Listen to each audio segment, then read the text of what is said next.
Na hora de você definir preço, você avalia várias coisas. Mas, basicamente, a gente vai ser regido, orientado, norteado por 3 leis. Primeiro, que eu acho que é uma que a maioria das pessoas conhece, que é a oferta e procura. Então, quanto mais procurado o seu produto é, né? E quanto menos você consegue ofertar esse produto, mais caro ele fica, tá? Então, essa é a nossa primeira lei. A segunda lei é que quanto mais valor agregado, mais alto fica o preço do seu produto, porque vai ser aquilo que você está entregando para o seu cliente, tá? Então, por exemplo, vou dar um exemplo aqui que vai ficar bem claro na cabeça de vocês essa questão do valor agregado. Se eu vou lá na horta, eu colho, sei lá, couve, eu colho várias verdurinhas e eu vou na feira e vendo, isso vai ter um custo, tá? Eu vou poder cobrar um preço, isso vai ter um preço, eu vou poder cobrar um preço do meu cliente. Se eu vou lá na horta, eu pego essas mesmas verdurinhas e eu higienizo e corto elas e faço um kit ali para uma sopa, para um cozidão, eu não tô dando só a verdura para o meu cliente, eu tô dando a verdura e a praticidade. Então eu tô entregando um valor agregado. Vocês estão percebendo a evolução das coisas? E ainda, a gente continua. Se eu vou lá na horta, eu colho, eu higienizo, eu corto, eu misturo com outras coisas, faço uma apresentação incrível e sirvo num restaurante. Tipo assim, a matéria-prima, vamos colocar assim a grosso modo, ela permaneceu a mesma.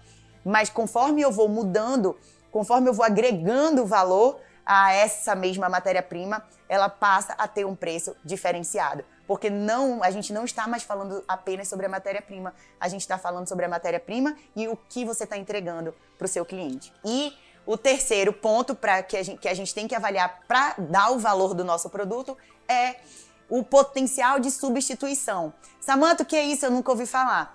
É assim, aquilo que você está fazendo, alguém pode fazer no seu lugar? Alguém pode substituir? Então, se a resposta for, não, Samantha, essa parte aqui só eu sei fazer para que fique de um jeito 100%, que fique top. Então, se só você sabe fazer o seu produto, tá? Ele vai ter um valor maior, claro, né? Um feijão com arroz, várias pessoas sabem fazer. Agora tem um lugar que você vai que tem um feijão maravilhoso que só uma pessoa sabe fazer. Então, assim, é disso que eu tô falando. Então, mais uma vez, recapitulando aqui pra vocês, são 3 pontos que a gente tem que levar em consideração para estipular o valor do nosso produto. Primeiro, lei da oferta e da procura. Segundo, valor agregado. E terceiro, potencial de substituição. Se outras pessoas sabem fazer aquilo que você sabe fazer, da forma que você faz. E a decisão, né, de quais produtos comercializar, elas nunca vão depender só da margem de lucro. Isso tudo que eu falei é para você conseguir dar o preço do seu produto e em cima do preço você vai calcular o custo que você teve, o lucro que você vai ter e você vai ter a sua margem de lucro. Mas ele não como é que eu digo? Ele não é único, tá? Ele não é soberano, ele não é suficiente para você, assim, para você decidir se vai comercializar ou não. Vão entrar outras variáveis aqui no meio do caminho, que é justamente a escala, né? Quanto mais aquele produto depende ou não de você para ser comercializado. Então, como eu falei para vocês, a biomassa ela não tem uma boa margem de lucro, mas ela é um produto que tem escala. Não depende de mim para fazer. Então, escala, mais uma vez, é o quanto aquele produto depende ou não de você para ser feito, tá bom? Então, eu posso colocar várias pessoas para fazer biomassa e eu vou garantir os custos básicos do meu negócio com doces funcionais. E aí, o que acontece? Não é um produto que tem uma boa margem de lucro, mas ele me permite escala. Ele não depende de mim e eu consigo deixar ele rodando e eu vou focar naquelas coisas que dependem só de mim. Por exemplo, o que vocês acham que eu tenho maior margem de lucro? Vendendo a minha biomassa, minha matéria-prima propriamente dita, ou fazendo um naked cake, que é um bolo elaborado, um bolo de camadas, um bolo confeitado, um bolo onde eu dedico muita energia para fazer. Então, é claro que é no naked cake que eu tenho uma maior margem de lucro. Só que eu tenho uma maior margem de lucro, mas demanda um tempo maior meu e só meu para fazer o naked cake. Então, apesar de eu ter uma maior margem de lucro no naked cake, eu não tenho escala, porque ele depende 100% de mim para ser feito. Então, eu teria escala a partir do momento que outras pessoas conseguissem fazer ele independente de mim. Pegaram aí os 2 conceitinhos, margem de lucro, escala, tudo certo? Então, qual é o ideal? O ideal é que a gente tenha os 2, que a gente tenha tanto a margem de lucro boa em cima daquele produto, quanto a escala. Mas aí a gente já está falando de algo que deixa, de certa forma, de ser artesanal. Porque para que para você garantir que o seu produto vai ser feito de uma forma perfeita e que você consiga ter uma margem de lucro e que ele não dependa só de você, você precisa montar uma equipe, né? A gente já tá falando de processos já mais, coisas ainda mais processuais, de muito treinamento, de uma equipe maior. O meu negócio, ele depende de mim, eu não consigo escalar muito ele ainda. Falando dos doces funcionais, na verdade eu não consigo escalar.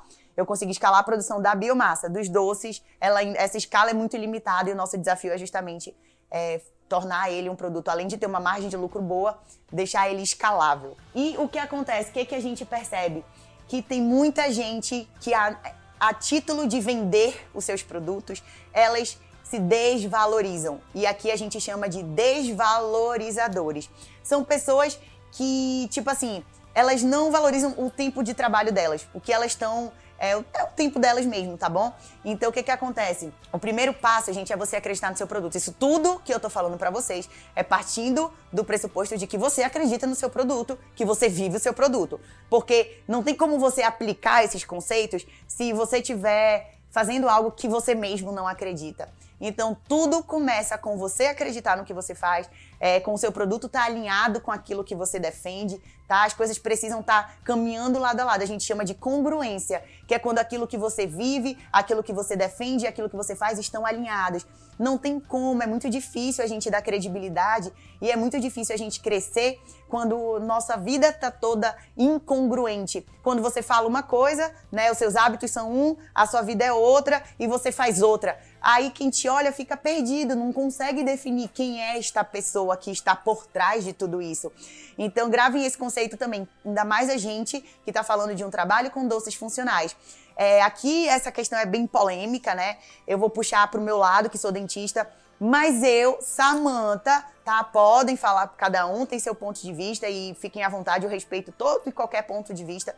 Mas eu, Samantha, eu não iria num dentista que tem um dente podre. Eu não ia. Eu sei que a pessoa pode ser extremamente competente, tá? Ela pode resolver o meu problema. Mas eu fico pensando, por que ela não resolve o dela também?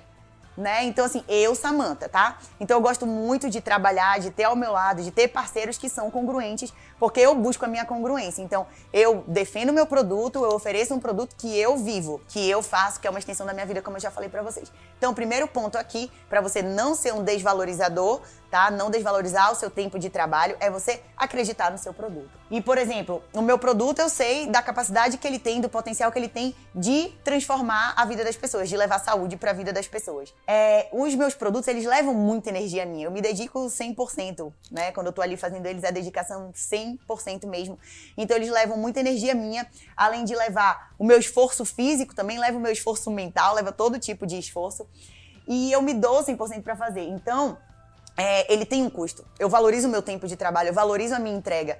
E aí, você tem que valorizar a sua também. Mas, mais uma vez, você tem que ter confiança, você tem que saber aquilo que você está fazendo e aquilo que está entregando. A gente não consegue fingir que acredita naquilo que a gente realmente não acredita, tá bom? E a outra coisa é que tem gente que anula a escala, tá? Que a gente chama de centralizadores. É você achar que tudo depende de você. É você não querer delegar nenhuma tarefa.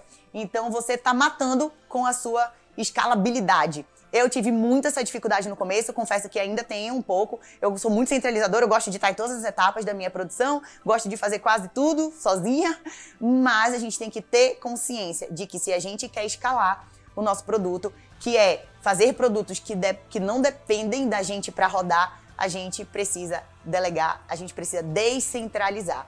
Então, cuidado para você não ser um desvalorizador do seu tempo de trabalho, tá? Do produto que você está entregando. E cuidado também para você não ser um centralizador, uma pessoa que quer fazer tudo sozinha. Porque tenha certeza que se você quiser fazer tudo sozinha, o seu negócio vai sempre ficar limitado. E se a gente está pensando em expandir nossa mente, expandir nossa vida, em tipo, o céu é o limite, aí a gente realmente tem que pensar em delegar e não ser centralizador.